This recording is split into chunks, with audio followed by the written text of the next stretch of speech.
you finally got a camera. You're excited, you rush home, you unbox it, and then you see it. All those confusing dials, TV, ISO, shutter speed, aperture. What does it all mean? No idea. I'll just use auto mode. So why is breaking up with auto mode important? Well, when we use auto mode, we are giving the camera complete control.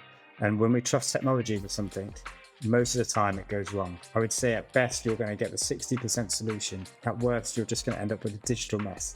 So if you want to take those creamy, blurry photos of water, if you want to take those beautiful portrait photos where the background's all blurry, or if you just want to capture a bird as it's getting airborne, you do that all through manual mode. I would say the difference between auto and manual is the difference between snapping a quick picture and fully capturing the moment. Firstly, to understand something we call the exposure triangle, which is your core fundamentals of what you need to know as a photographer, you first just need to have a rough idea of how a camera works. Now, being a photographer is largely about managing light. Light comes in through your lens, hits your sensor inside your camera does some clever processing, and you end up with a photograph. All right, now we've seen an extremely dumbed down version of how a camera works. We now need to look at the exposure triangle. The exposure triangle is your three fundamental areas that you need to have a good understanding of in order to manage light correctly and master manual mode. Let's start off with aperture. So aperture happens in your lens. It controls the amount of light that hits your sensor by opening and closing a hole. Think of it as like your pupil in your eye. How do we measure aperture? Well, this is the most confusing bit, and I'm going to dumb it down again. So we measure aperture with this funny F, and you'll see it written down as f1.8, f2, f4. But this is the most important thing you need to know about aperture. The smaller that number, such as f1.8, the bigger the hole is opening, the wider your aperture is going to be. Equally, when you see a bigger number, like 16, the smaller it's going to be. And that is completely inverse to how you think it should be. And that's probably why it's the most misunderstood thing. Why is that important to know? Well, when you're managing light coming into the camera sensor, you need to know that if you set your camera to f2, you're opening the aperture and you're letting a lot of light in. With f22, you let less light in. All right, so we've seen how aperture is used to control the amount of light that is coming into the camera. The other thing that it can do is it can create a depth of field. This is a go-to trick to make the subject pop or stand out by having the background around them blur out.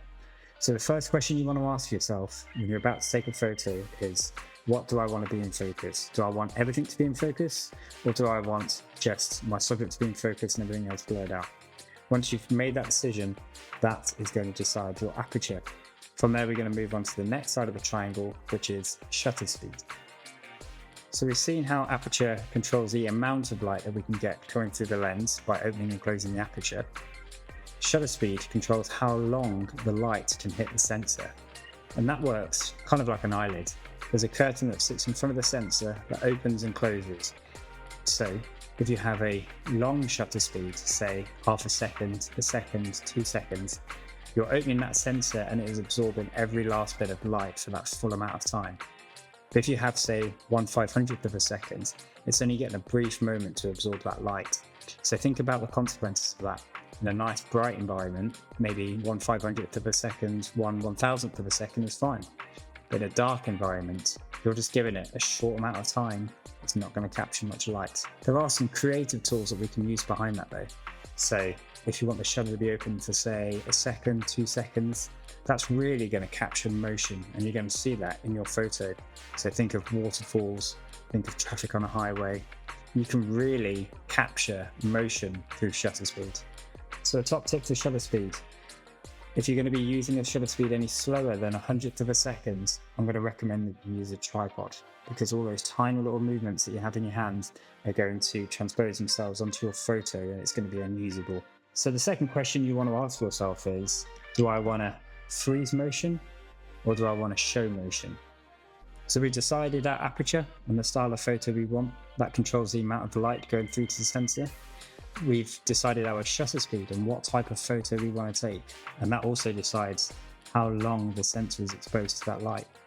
But what if we've done both of those and the picture is still too dark? We can see on our viewfinder that the screen is just dim, it's not really popping, you haven't got the exposure you wanted.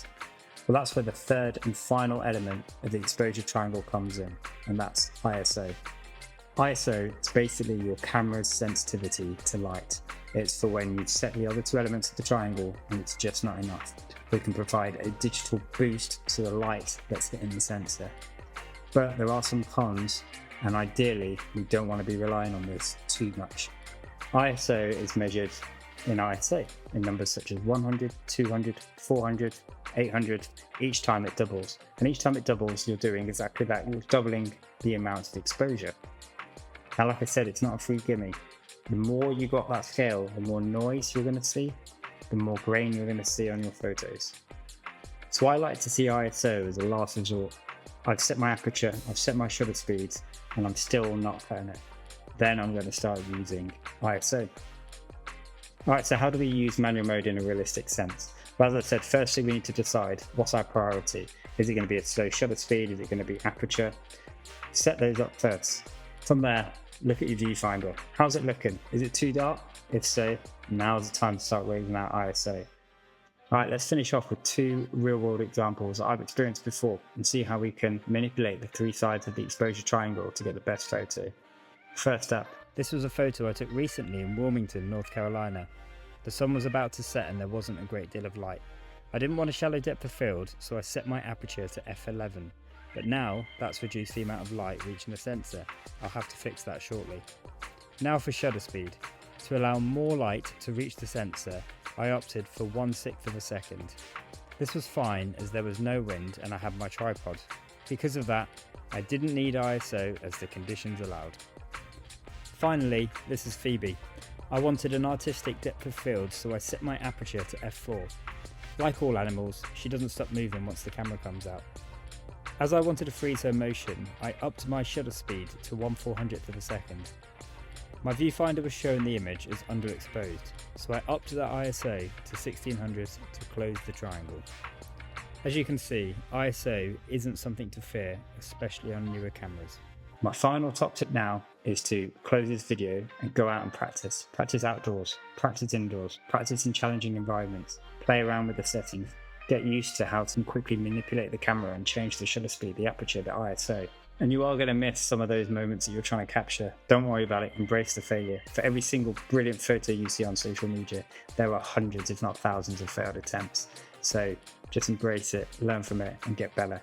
There's a video here of me in the Outer Banks where I completely screw up a sunset photo I've been waiting for. It happens all the time. There are millions of videos you can be watching on YouTube, and you've chosen to spend the last 10 minutes listening to me drone on, and I appreciate that. So when you hit subscribe, and we'll try and get that number to 10. Big numbers. Thanks very much. See ya.